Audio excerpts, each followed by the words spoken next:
Hi, it's Colleen with Rope and Resellers, and I'm here for an update for the week of March 27th through April 2nd.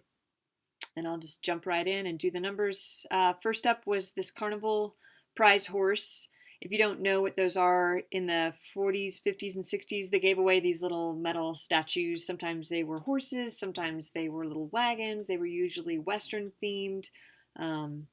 I think even before that, they gave away Cupid dolls. So anyway, and chalk animals. Before stuffed animals, they gave away these little figurines. So I found one that was a horse with a clock, and those used to sell really, really well. Now they kind of sell well. Anyway, I only paid $5 for it at Goodwill. I sold it for $66.76. They paid shipping, so that includes the shipping.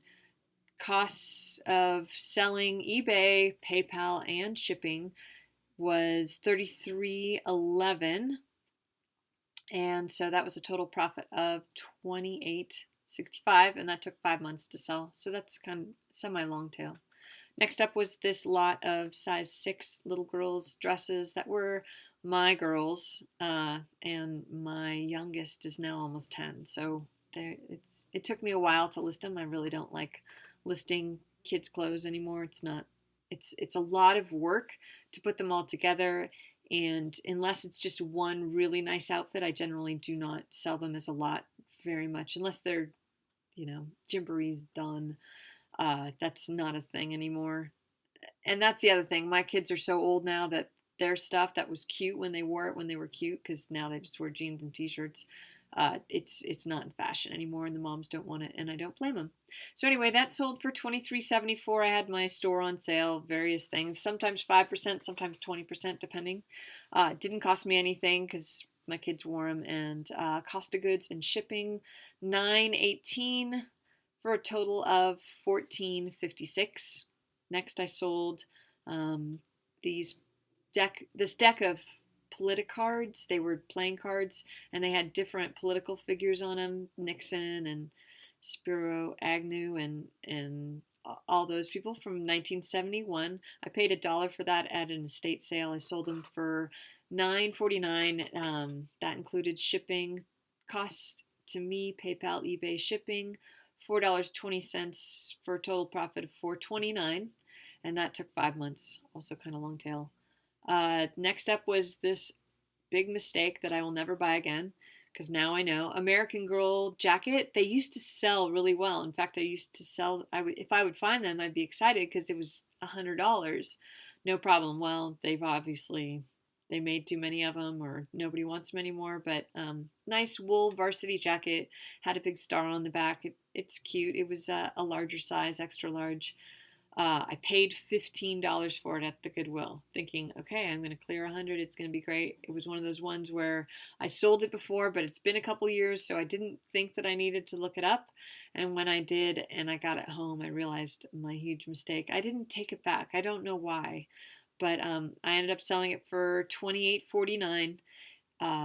Cost of goods was $15, I said. And the cost of eBay fees, shipping, all that was $9.48. No, I made $4.02. So that was a big mistake. For that giant jacket and having to store that was not worth my time. Anyway, education is sometimes expensive. Vintage, the vintage Fisher Price pipeline that keeps on giving. I only have one lot left, I think, on that, and it was this I sold the camper. I finally sold the camper with all the little people. It had the motorcycle and the little tables, and almost everything was complete. I think the only thing it was missing was a ladder and then the string to actually pull the thing. And some of the lithos, the stickers were kind of gone on that. Anyway, I sold that for $75.99. $4 was what it cost me at the estate sale for that. Shipping, everything. I think they paid shipping. Pretty sure. So all told, what it costs in eBay, PayPal, and shipping fees was $19.53 for a total profit of $52.46. And that took 4 weeks, and now I'm really glad that I didn't hand it over to that little 3-year-old girl that wanted that camper so bad in line. I was like, I love you, you're cute, but I need the money, and now I'm glad I did, because that was good. $52 in the end. So next up was a fishing reel that was part of that lot that I told you about from an estate auction where I thought a fancy fishing reel was in the box. I sold the box, then I sold the fishing reel that was inside the box, and then I sold a fishing reel that was also part of that same lot. So that all told, I wrote down that I actually spent $3. I probably spent less than that. I think I paid $5 for the whole lot. So I said $3. It was $14.01. They paid shipping and cost of eBay, PayPal, shipping fees, $6.13 for a total profit of $4.88, and that took 2 months to sell. Now we're moving into April. It was a little slow this week. I didn't sell anything on Monday, so I was getting a little nervous, and then my weekend was totally saved me. And I don't know if everybody just got their paychecks, if the weather was bad or what, but probably usually the beginning of the month's a little bit better. Anyway, I sold an old pinball game. It was yay big. It was for little kids. It was Brio, little soccer game, and instead of, you know, like a foosball game where you spin the things, it's like a pinball game. So you just press 2 buttons on the side. Anyway, it was my son's. Obviously, he's not 4 years old anymore. I sold that for $37.31. That was on sale. I believe they paid shipping. Maybe not. Maybe it was free ship. It was free ship. $37.31 for a total profit of $19.42. So for my total profit on that was $17.89. That took 11 months to sell. That was a big thing to store, but it's out of here. Next up, WreckIt Ralph, one of those Disney Infinity things that I said I overpaid for the box, the $25 box I paid. I figured so WreckIt Ralph probably cost me $1 out of all that. I sold it for $6. So not worth my time. $3.78 for shipping and eBay PayPal fees for a total profit of $1.22. Remember, what's your time worth? And it took 4 months. I know it's a pipeline and you just set it up and you don't think about it, and it probably took me 10 minutes, 5 minutes to list it, but for $1.22, not worth it. Okay, next up was this really amazing estate sale find. It was $5 in the garage. So when I go into an estate, the first thing I do is bonus tip, usually I run to the basement because that's where all the good stuff is, right? That's where all the stuff is that they were over it. They want the high-end stuff to go upstairs. They're asking high-end prices for that stuff.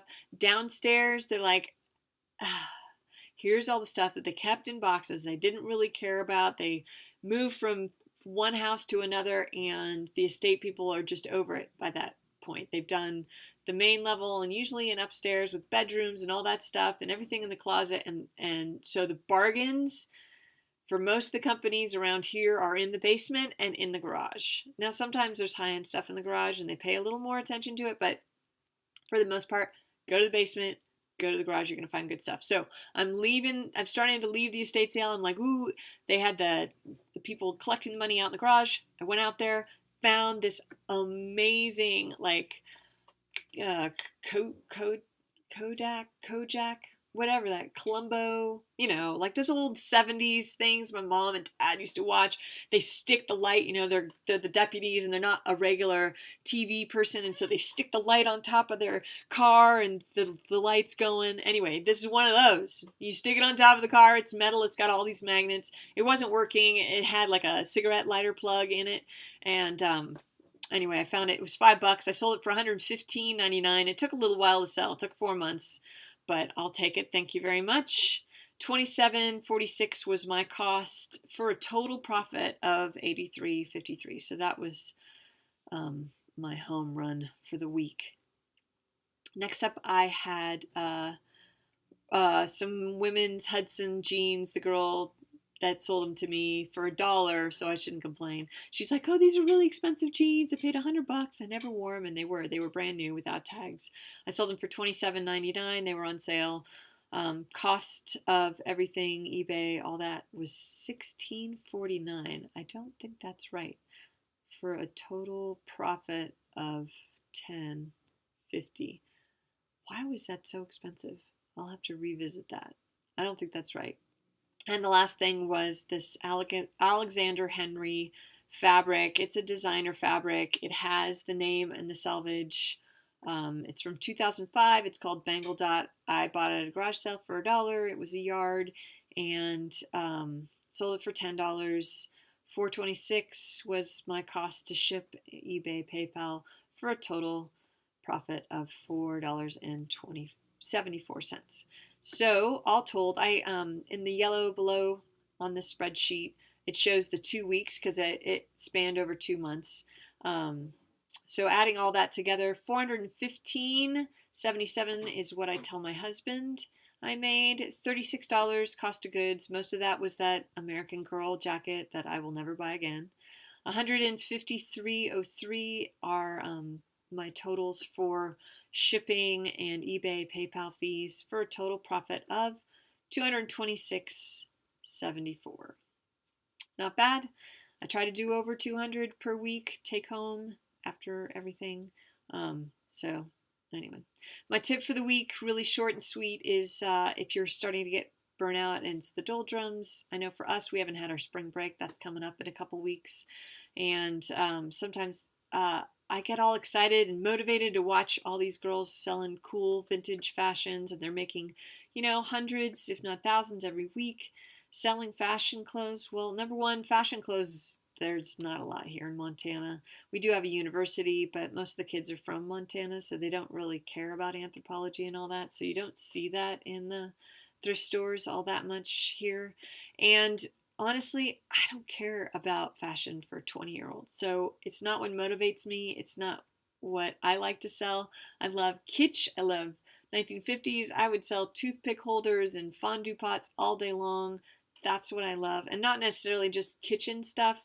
I love, the Carnival clocks and the cool lights that you put on your car. I like the eclectic outside of the box. That's what keeps me going. That's what gets me excited. If I can find stuff that's worth $100, the old vintage Fisher Price stuff, that's what I love. That's what I want to take photos of. So stay true to yourself is my tip. Don't always do what everyone is doing on YouTube. That works for them. Find what works for you. Now go out there, find it, and make some money. Have a good week. Thanks for watching.